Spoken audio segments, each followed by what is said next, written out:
ప్రజాప్రభుత్వం ప్రజల సంక్షేమాన్ని కేవలం పథకాలకే పరిమితం చేయకుండా ఆచరణలో చూపిస్తోంది. అందులో ప్రధానమైంది ఇందిరమ్మ ఆత్మీయ భరోసా పథకం. భూమి లేని కూలీల కష్టాన్ని గుర్తించిన ప్రజాప్రభుత్వం శ్రమతో జీవించే కుటుంబాలకు బలమైన అండగా నిలుస్తుంది. అర్హత గల ప్రతి కుటుంబానికి ప్రతి సంవత్సరం 12,000 ఆర్థిక భరోసా అందిస్తూ సామాజిక భద్రతకు కొత్త దిశను చూపిస్తుంది. ఈ పథకం ద్వారా కూలీలకు కేవలం ఆర్థిక సహాయం మాత్రమే కాదు, వారి జీవనంలో గౌరవం, ఆత్మవిశ్వాసాన్ని కూడా నింపుతోంది. ఎయిడ్స్ బాధితులకు, డయాలసిస్ రోగులకు కొత్తగా చేయూత పింఛన్లు మంజూరు చేస్తూ ఆత్మస్థైర్యం ఇచ్చే ఆపన్న హస్తంగా నిలుస్తుంది.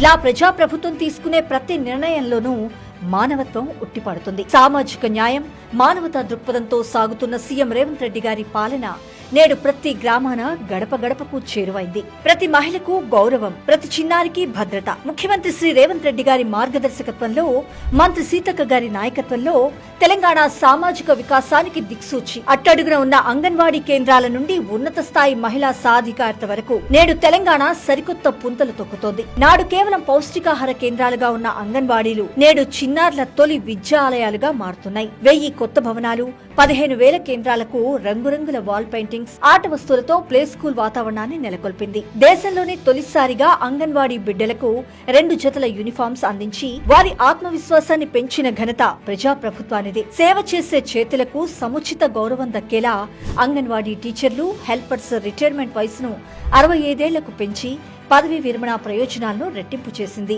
చరిత్రలో మొదటిసారిగా వీరికి వేసవి సెలవులు, బతుకమ్మ, దసరా సెలవులు మంజూరు చేస్తూ మానవీయ పాలనను చాటి చెప్పారు మంత్రి సీతక్క గారు. మినీ అంగన్వాడీలను ప్రధాన కేంద్రాలుగా అప్గ్రేడ్ చేయటం, సమయానికి వేతనాల చెల్లింపుతో సిబ్బందిలో కొత్త ఉత్సాహం ఉరకలేస్తుంది. అలాగే అంగన్వాడీలకు వచ్చే గర్భిణులు, బాలింతలకు ప్రతిరోజు 100 ml విజయ డైరీ పాలు పంపిణీ చేస్తున్నారు. గర్భిణీ స్త్రీలు నేలపై కూర్చోవడం వల్ల కలిగే ఇబ్బందులను గుర్తించి ప్రతి కేంద్రంలోనూ బెంచీలు ఏర్పాటు చేశారు. సర్వేలు, పర్యవేక్షణను బలోపేతం చేయడానికి 181 మంది గ్రేడ్ 1 సూపర్వైజర్లను నియమించారు. మహిళలకు ఆర్థిక స్వేచ్ఛనిచ్చే లక్ష్యంగా దుర్గాబాయి దేశ్ముఖ్ మహిళా ప్రాంగణాల పునరుద్ధరణ జరిగింది. ఇక్కడ ఉచిత నైపుణ్య శిక్షణతో పాటు 2 వీలర్, కార్ డ్రైవింగ్ నేర్పిస్తూ ప్రభుత్వం మహిళలను స్వయం సమృద్ధి దిశగా నడిపిస్తోంది. ఫుడ్ ప్రాసెసింగ్ యూనిట్స్ ఏర్పాటు, దివ్యాంగ మహిళలకు కాల్ సెంటర్స్ లో ఉపాధి వంటి నిర్ణయాలు సామాజిక సమానత్వానికి నిదర్శనం. అంతేకాదు, పనికి వెళ్లే తల్లుల కోసం క్రష్ సెంటర్స్ ని ఏర్పాటు చేసి శిశు సంరక్షణలో సరికొత్త భరోసానిస్తుంది ప్రజాప్రభుత్వం.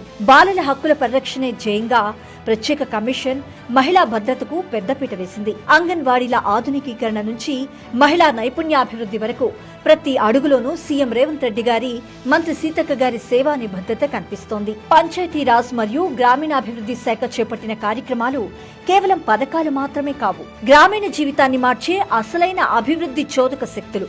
అందుకే ప్రతి గ్రామం బలపడితేనే రాష్ట్రం అభివృద్ధి చెందుతుందనే విశ్వాసంతో గ్రామీణాభివృద్ధికి అత్యున్నత ప్రాధాన్యతనిస్తూ దేశానికే ఆదర్శంగా నిలుస్తుంది ప్రజాప్రభుత్వం. ఇది కేవలం ఒక శాఖ అభివృద్ధి కాదు, తెలంగాణ భవిష్యత్తు తరాలను తీర్చిదిద్దుతున్న ప్రజా సంకల్పం.